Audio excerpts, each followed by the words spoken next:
Ohayo minasan, hajime maste, watashi no namae wa Nasawa Setiawan desu. Nasa to yonde kudasai. Watashi wa 21C クラスです。学生の番号は018です。どうぞよろしくお願いします。Di sini saya akan mengenalkan mengenai pemerintahan Jepang. Pemerintah Jepang atau Nihongoku Seifu. Jepang adalah negara yang menganut sistem pemerintahan demokrasi parlementer dengan bentuk pemerintahannya adalah monarki konstitusional, di mana kaisar sebagai kepala negara namun dengan kekuasaan yang masih sangat dibatasi dan hanya diturunkan ketika melakukan tugas-tugas resmi saja.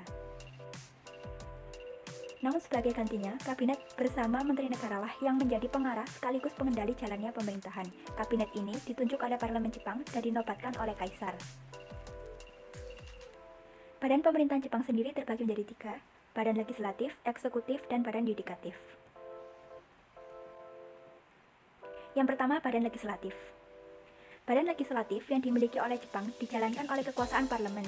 Parlemen Jepang tersebut mempunyai 2 kamar, yaitu Kokai yang terdiri atas majelis tinggi yang dalam bahasa Jepang disebut Sanking, dan majelis rendah yang dalam bahasa Jepang disebut Shuking.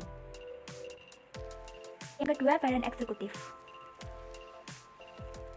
Di dalam badan eksekutif, bidang tersebut diisi oleh para kabinet yang terdiri atas Perdana Menteri dan para menteri. Perdana Menteri merupakan salah satu dari anggota parlemen yang berasal dari partai mayoritas majelis rendah, sedangkan para menteri diangkat oleh Perdana Menteri.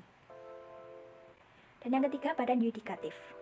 Badan yudikatif memiliki kekuasaan yang dipegang oleh Mahkamah Agung, Pengadilan Tinggi, Pengadilan Distrik, Pengadilan Sumir, dan pengadilan-pengadilan yang lebih rendah lainnya. Anggota badan-badan tersebut ditunjuk oleh kabinet.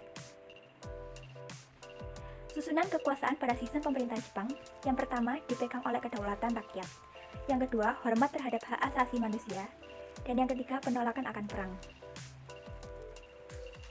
Kekuasaan lembaga-lembaga negara Jepang tidak terpisahkan, namun terdapat hubungan timbal balik yang cukup erat. Mulai dari tahun 1947 di Jepang mulai diberlakukan sebuah konstitusi atau undang-undang dasar yang didasarkan pada ketiga prinsip tersebut. Kelebihan dari sistem pemerintahan Jepang. Yang pertama, kolaborasi antara kekaisaran dan Perdana Menteri dalam sistem pemerintahan Jepang menjadikan terbinanya kerjasama satu sama lain, serta penyelenggaraan negara berjalan dengan lebih cepat. Yang kedua, pembuatan kebijakan atau undang-undang dapat ditangani secara cepat. Dan yang ketiga, adanya kebijakan dalam garis tanggung jawab dalam pembuatan dan pelaksanaan kebijakan publik. Di masa lalu, pemerintah Jepang belum menganut pada sistem tersebut, sehingga cenderung bersifat lambat dalam kebijakan hukum, kurang kepedulian, dan kurang tegasnya dalam mengambil keputusan, yang pada akhirnya menyebabkan banyak munculnya ide-ide demokrasi. Namun, pada sistem pemerintahan saat ini, Jepang seolah belajar dari masa lalu, di mana sekarang lebih cepat dalam mengambil keputusan dan kebijakan, namun dengan tetap menghargai hak asasi masyarakatnya. Kekurangan dari sistem pemerintahan Jepang. Yang pertama, kedudukan kabinet tergantung pada mayoritas dukungan parlemen, sehingga sewaktu-waktu dapat dijatuhkan oleh parlemen itu sendiri. Dan yang kedua, kandidat yang terpilih dari perwakilan rakyat akan lebih memperhatikan kepentingan rakyat distriknya saja. Yang ketiga, Perdana Menteri tergantung pada parlemen, khususnya majelis rendah, sehingga seorang Perdana Menteri akan sangat bergantung dan sangat memerlukan dukungan dan kepercayaan dari majelis rendah untuk dapat bertahan.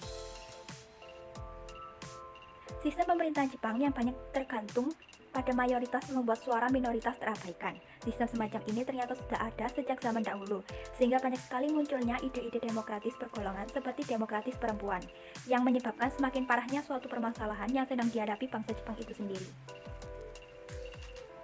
Berikut adalah daftar referensi dari penjelasan-penjelasan tersebut. Mohon maaf apabila ada salah kata. Hai, arigatou gozaimasu.